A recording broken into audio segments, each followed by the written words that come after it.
By the way, I've been exploring this idea of a different podcast format for us.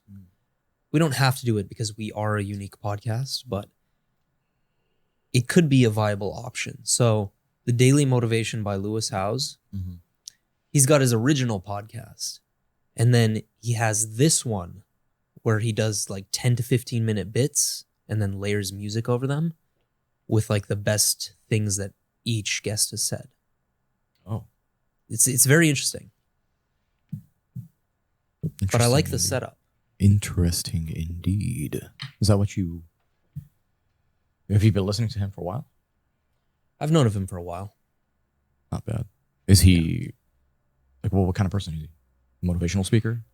You know how like Tony Robbins is like I don't know. Everyone has a podcast these days, kind of. So it's like, I guess like who do you relate? Inspirational, motivational speaker. You relate him to Leo? Nah, Leo's more spiritual. I can't relate him to anybody. He's his own person. Okay, dope. He's like the Jay Shetty type. You know, the Jay Shettys, the Lewis Howes, who else? Tony Robbins is unique. He's in a realm of his own. Because he's been doing it for so long. He's the first guy I heard of where he was talking about being alone and in a rut, and you're in your 1-bedroom loft with no mattress, and you made it as a child, and you lost your parents, and you know what I'm saying? Like, he's the first guy that I heard of that would openly speak about that and used it as a motivational tool to become a millionaire, right? Yeah. And ultimately successful. He has transformed the lives of hundreds of thousands of people, which is crazy. He's got big hands. Yeah. Tony Poppins. Yeah.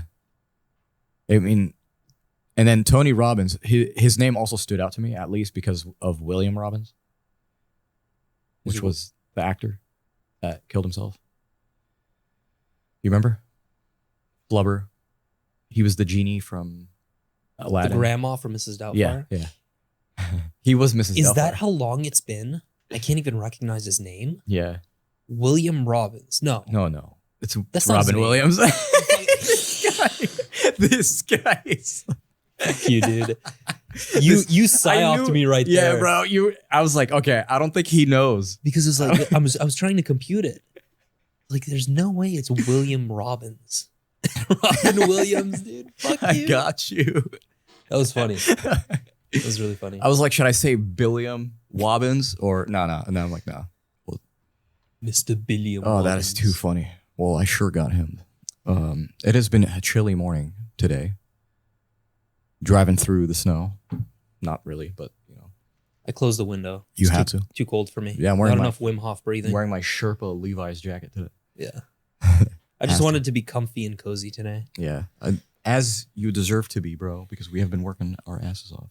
Yes. I am receiving texts from the film team regarding the composer. So we actually just met up with him today for the first time. Great composer. He started off as a pianist. He now teaches piano, but also does all kinds of music. Very nice. And you know how like we talk about Luca Tensio a lot and Hans Zimmer and all that? Oof. Siddhakaria. Oof. So this morning he was playing it live on Discord. He's like, so for this part, I think it's a symbolic meaning and maybe we'll run with this theme for it. And he'll play like a sick piece. And in that, you're like, dude, it's like we just reimagined the movie. It's crazy. It's crazy. This is exactly what you guys are looking for. Yeah. What's the soundtrack like, if you have one?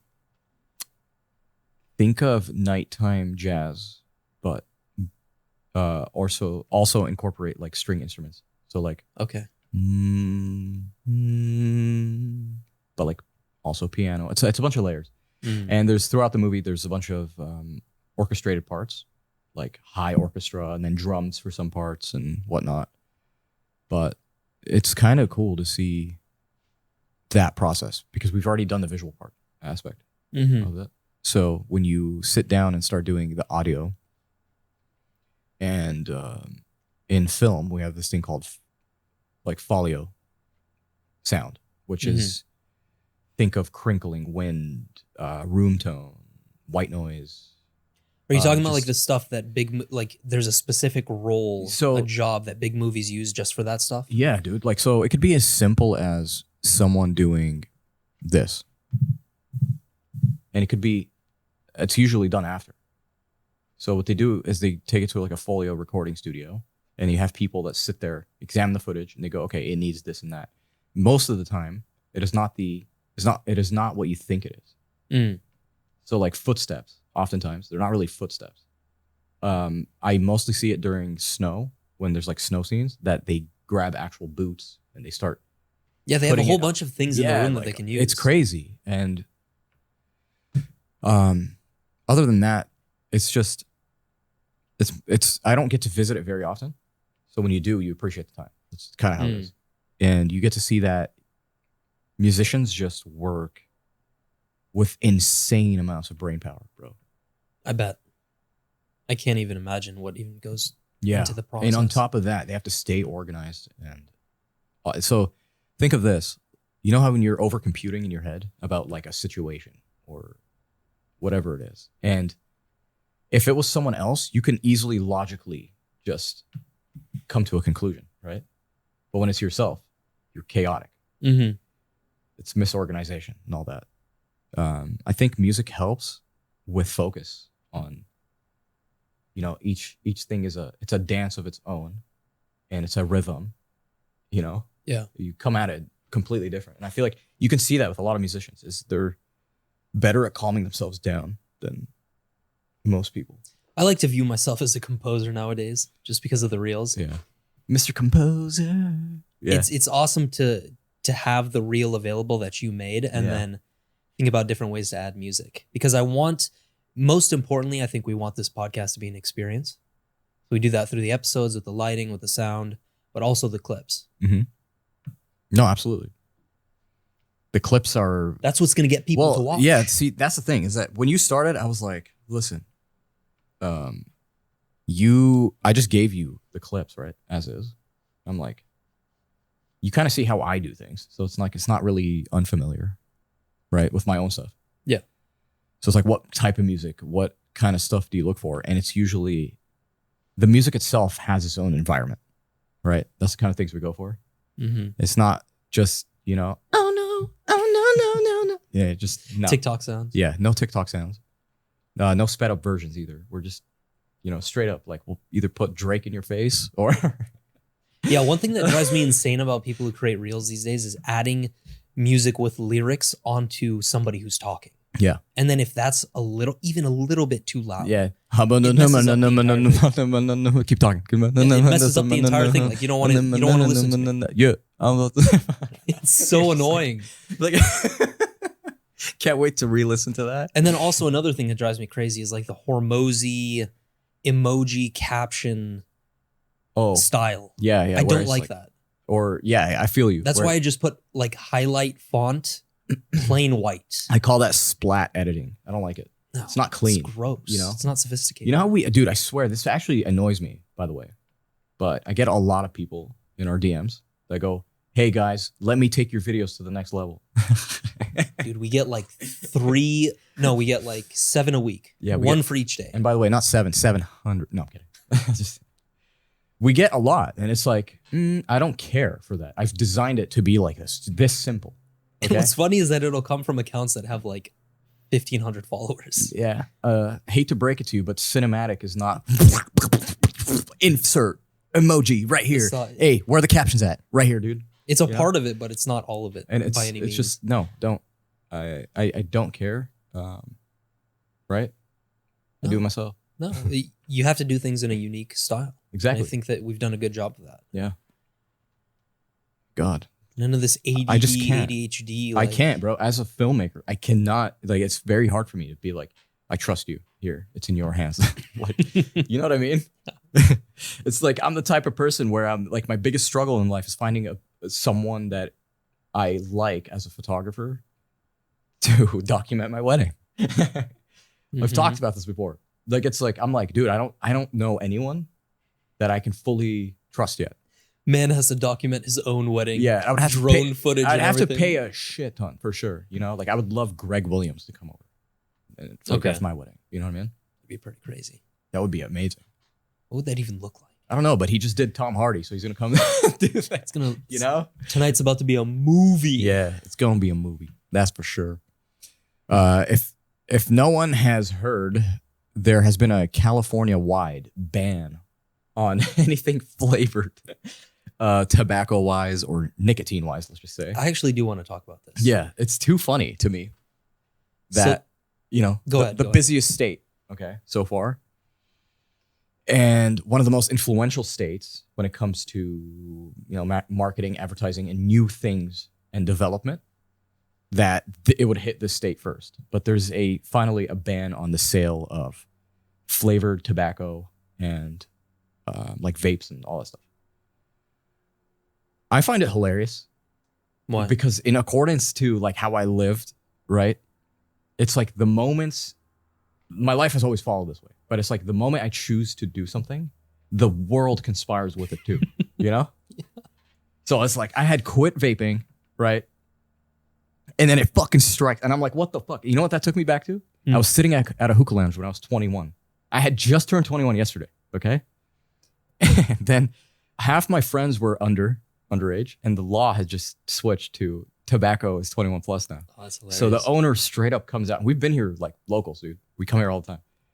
He comes in, he's like, sorry, guys. And then I show him my ID. I'm the only one sitting at the table while everyone dips. I'm like, bye-bye. I'll enjoy my good old. So this is now my second moment where it was like that. And it's just so funny. It is hilarious to me. And along thinking like more deeply into it, I understand where it sucks and that it is honestly unfair.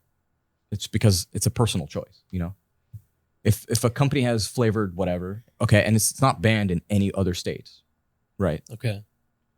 Just the most trafficked state. It just feels like it has nothing to do with government. It really feels like a Karen type of push.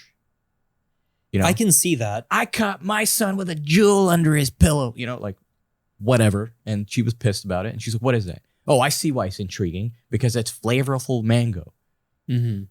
And she just thinks that's the problem, right? Which inevitably, maybe that's one fraction of the problem. But so the industry as a whole is not regulated by the FDA, correct? It's like the supplement industry. I believe so. Yeah. I don't think because it is. It's Marlboro, Camel, those companies, the tobacco companies. I can see why they wanted to push that, because I think they're targeting more of the young generation, and they want to implement more health initiatives, but I don't think it's going to make any change. You might have less access to it, but you're still going to find a way to get the stuff. Yeah. Well, there's a problem. For me, the problem is at least like you can't outright ban something that is a choice, especially when you have other choices like alcohol, marijuana. Well, prohibition doesn't work, period. It doesn't work. Yeah. It just doesn't work. It either like you prohibit all use of anything toxic or whatever you want to call it, if that's what you claim it to be, or you open it all and leave it as a personal choice, right? Because humans have this thing called self-discipline. I don't know if anyone has ever heard of it. But I mean, it's pretty crazy because you could choose not to do it. It's fucking insane, you know? Like, just putting it out there. But this is what I'm trying to understand. The addictive quality of nicotine is real, but I have never smoked a vape in my life. I hate vapes with a passion. So you don't link nicotine with vape? No. See what I mean? link it with Zins. Yeah. I link it with Rogues. I link it with cigars and other stuff. I link it with my receptors and that the tomatoes have nicotine. Little small bits. So it's like as a human person, you are able to receive nicotine. Like you have receptors for them. You get me? So therefore, I don't see why like it shouldn't exist. It exists. But what about my point is, what about smoking? It's the device. It's the device you take it in. It's the way you take nicotine in, right? Because what I have learned, right, coming from cigarettes, the world of cigarettes, I was smoking like a pack every 3 days, something like that. So I wasn't that terrible. I knew people that were smoking a pack and a half a day. Yeah. You know? So, but back then, all I remember teenaging was you just couldn't get rid of the fact that you needed to lift your hand up, do this cigarette motion, put it on your lips and feel it. Like you literally feel the inhalation. It's the habit. The filter gets warm. It's the habit of it. It's the actual physical movement of it. What doctors told us and what we used to know about nicotine is that it's a highly addictive chemical. That's it, right? Warning, it's a highly addictive chemical. This is very highly addictive. This may cause cancer. We don't know what it is exactly, but it's all functioned into one. And we called it nicotine or tobacco. That's it. So then I have quit a bunch of times, bro. And that's the thing, is my relationship with it, I think, is a lot healthier. And I don't know, I have never met a single person that does it this way. Yeah. But when I quit, I do cold turkey. But then I put a time limit. When that time limit is over, guess what usually happens? You come to want to do it, and after all those cravings and you shutting them out for, like, let's just say 2 weeks. Okay, I think 2 weeks is good because you're not reaching a month, but it almost feels like a month. So you're really testing yourself here and your discipline. And if you can shut yourself out for 2 weeks, and not do it, just refrain. Like, I know you're gonna go insane. There's like psychosis moments where you're just like, you're gonna get it right now. If you just go along and not do it, you come back and you realize that it's a lot less of a pull now after those 2 weeks. Yeah. So now you take your hit and you smoke and whatever, and you realize you hate it a little bit less, or a little bit more, actually. You hate it a little bit more. So you're progressively removing addiction away from it. You're seeing that, yo, I know, like, logically speaking, that tobacco tastes like ass. You smell like shit. And most likely no one wants to be around you. Yeah, I mean, well, that's right. Those are the secondary effects. Most importantly is the effect it has on your health. Yeah. Well, that's that. Let's just say we're coming into an age where people they don't think that far ahead, right? They don't care about their overall health anymore, right? They're just trying to speed up time. That's the way I see it sometimes. It's harder. Or, I mean, well, the point is relapse is fine. Relapse is normal. Okay, whether you're doing, like, no FAP, you're doing no nicotine, you're doing no sugar, whatever it is, it's okay to relapse because it teaches you something. For me, it taught me that now that I have the experience of knowing what comes after me being disciplined for 2 weeks, is that now when I take that first pull, it's like it was not worth it. You're like, I feel good now. You're developing more awareness. You feel a lot more calm, and you feel like you took the calmness of those 2 weeks that were chaotic. Okay? And then you come back. And now you're smoking less, and you're almost forgetting about where the cigarettes are, and you're like misplacing them, and they're not on you 24/7, And you're like, okay, I feel like I do have a relationship with it, but it's not as bad. Yeah, but for most people, it doesn't stick. They find themselves doing the same thing. Even going deeper at times. Well, it's also because during the 2 weeks, what did you do in replacement? For me, I walked a lot. I would think a lot. I would eat more, actually. Like, legit eating 5 to 6 meals a day. Yeah. And looking for snacks. I was drinking sodas. Like, and it wasn't probably the healthiest thing to switch to that. But later, it just became more healthy. Why? Because I started using nicotine pouches. Nicotine pouches changed the game because it is now, you're not receiving it in the inhalation like type of method. Nicotine is a misunderstood compound. You see a lot of those ads from like government or whatever companies that are like, ban nicotine, or nicotine is bad for your health. Nicotine itself is not bad for your health. No, it actually has quite a few health benefits. Like, it's anti-parasitic, antiviral, antifungal, makes you think clearly, a whole bunch of things. But I think, and this actually makes sense with the inhalation, because what's the fastest way to get a drug or a toxin into your body? Either bloodstream or the lungs. The lungs, yeah. The lungs. It's a fast acting way of getting nicotine. Yeah. So, for example, if I were to put a nicotine pouch, it wouldn't kick in until 30 minutes. And it would really like simmer and like savor your saliva and then start entering your bloodstream. That's different. When you inhale, you go through a head rush. You're also killing your throat. You're killing the passageway for your throat. You're killing your esophagus. The list goes on, and you're riling up your acids. Yeah. It's just not good, especially if you had coffee this morning and less water. Like, it's terrible, right? So, like, for Zins, the only thing that's available right now is menthol and then chill. So let me just say this real quick, Yeah. just to finish off the story. But I realized at the very end that I wasn't quitting nicotine. I was quitting smoking. True. Big difference, because the way I was taught to quit was completely different, and it never worked. It literally never worked. Quit cold turkey. You never need a cigarette again. No, it's like you can feed it into nicotine. It's totally fine. And in fact, if you do 3 milligrams, don't go any more than that. That will, it helps you focus. It helps you go through, like if you have a prompt to write right now and you need like an hour and a half, just quick focus, you'll get that done in 30 minutes, full focus. You feel like you've zoned out. You're just in tune more, you know? And you can feel it, and it starts with the way your body feels. That's what nicotine is good at. It's good at calming and kind of just centering your position type of thing. So screw smoking. Nicotine, I'm all for. I don't care. Yeah. You know? The 3 milligrams is actually a quite a high dose. So I'm looking at companies that are doing microdoses of nicotine, smaller doses.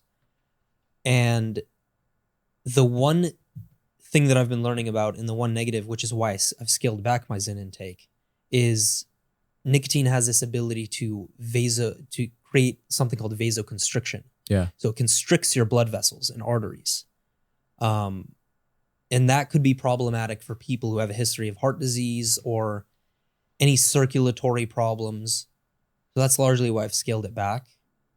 But I've also been learning more about ways to counteract that vasoconstriction through vasodilation, so opening it up. And one of the ways that you can do that is through something called nitric oxide, which is like this gaseous compound. You get it through nasal breathing. Yeah. So your body produces it. You get it through sunlight exposure, exercise, a whole bunch of other things. They're just fascinating all around. Just finding ways to counteract any negative of whatever you're doing. This is my belief in life. If you are healthy enough to afford sometimes unhealthy habits, that's the overall goal. That's why we say eat well, sleep well, get your sun, make sure everything's literally perfect there.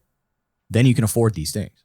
You know what I mean? Like you tweeted last time, you were like, oh yeah, I just had a Diet Coke or whatever, right? And people went ape shit. And, like I would assume Red Bull, yeah. Yeah, the sugar-free Red Bull, right? And it's like, okay, we get it. You know, sure, we went with sugar-free, and it's like probably the healthier Red Bull. It's not healthy by choice, but it's like, you still had it, and you know that there are effects of trash to your actual like stomach lining and whatever it is, right? But it's like you're not having it daily. It's just you can afford to. You know, it's not like you just had 8 Big Macs, 3 Filet-O-Fishes, and 4 McChickens, right? All cooked in greasy ass shit for the past week. And then you're like, yeah, what's a Red Bull? No. Like there's a clear difference, because I'm sure you know this too, but we've all lived an unhealthy part in our life. You sometimes it's due to work and just not being aware. And you see that you already feel like crap. Yeah. And now when it comes to rewarding yourself, you reward yourself with more crap. Which contributes to the cycle, contributes to the mental psychosis and the reasoning for why you hate the way you look and yourself and the way you feel. It's just, you need to shape, like nutrition has a schedule. I can go loose on a Saturday, but I'll watch it on Sunday, right? Or vice versa. Like I'll go all the way through Saturday, and then Sunday I'll do whatever I want. I'll go to Islands, fucking fry up some fries at home, like do whatever you want, you know? But I've realized now that I feel a lot easier to eating like fast food. Like it just goes down, you know, way easier than when you're always like, you're mainly eating fast food. Yeah, but like, this is the problem. Most people don't have that leverage. Most people are extremely unhealthy. And they're not honest with themselves, bro. Yeah. I think that's a huge problem, okay? This is why I hate the idea of fucking like, cheat days, dude. Dude, and it's not even just food. Like just anything in life, okay? You're going to prove to me that you're better than me somehow, okay? What do? We play ping pong, play basketball. There's a winning aspect, okay? Now, people today, what do they usually do? They're not honest with themselves. They can't take a loss. They're not looking for the loss. They're not looking even only for the win. competing, dude. They're looking only for the win to the point that when they're losing, they won't accept that they're losing. They're in denial. And that's it. It's kind of like it brings out the individualism in us, you know? Yeah. It doesn't, I don't think it hurts to be like, yeah, I could be wrong. Yeah, so here's the main issue with people's relationship with food. So cheat days, for example, I used to follow them, but my cheat days were so degenerate that it would just offset anything I did in the week. So for example, like people think they're eating healthy throughout the week. Oh, I have my chicken, I have my rice, maybe I have some asparagus. In reality, they're not set up to have the right knowledge to actually eat well, according to what experts know, right? Yeah, because mostly it's gym nutrition. That's what I call it. Exactly. It's not in depth. It's surface level. Yeah, it's for the purpose of meal prepping, and it's decently, like you cooked it, and it's, you know. So it creates this toxic relationship with food. You think you're eating healthy throughout the week, but you're really not. And then you go binge on a cheat day. Yeah. Or multiple cheat days. And that's why people don't see results. Well, that's the funny part. And it's like, again, once you leave the gym nutrition stuff and then you take that same bowl of rice, chicken, and whatever, okay, and you dive more into it, you start realizing that you need to add more things. It's about selecting key things during the day. Yeah. It's not necessarily having chicken, rice all day. There are other proteins outside of chicken. Exactly. So for me, for instance, I know that like Mondays and Wednesdays, I have a giant gulp of raw cranberry juice to protect my kidneys. Just helps, right? It's another form of like, it's kind of like supplementation. That's what food is, technically. You know, it's to nourish your body. It's the original supplementation. If our soils were healthy and our food system was in check, we wouldn't need supplements. Why do you think we take magnesium glycinate? Because we don't have any magnesium in the soil and in the food. Not anymore. Not anymore. Yeah. And that goes along across the board with other nutrients and vitamins and minerals. It's a phenomenal world we live in. Especially, like I told Dalton this. Dalton hit me up. He's like, yeah, I'm going to Mexico, but I'm in Sprouts before my flight. And he's like, I'm going to pick up a whole bunch of stuff because I've been neglecting this. And he told me his goals. Eventually, I gave him the recommendations, and I just told him, like, look, supplementation is a means to get you to a healthy homeostasis. After you're there, you take one or two supplements, and you prioritize eating nutrient-dense food, because that's where most of the stuff is going to come from. It's where naturally you're supposed to get all that from. But that's an important distinction that people need to understand. Okay, there's a meal we have that most Arabs have, actually. But it's like stuffed zucchini. You know what's in it? Rice, meat, onions. More specific. Well, it's how it's cooked. So it's like we have the zucchini. Okay, so think of a green. Like we already have that. Okay. And debatable to some people in the community, but we'll agree. Like, let's just say, like, think of it as a whole dish. How it's cooked and all that.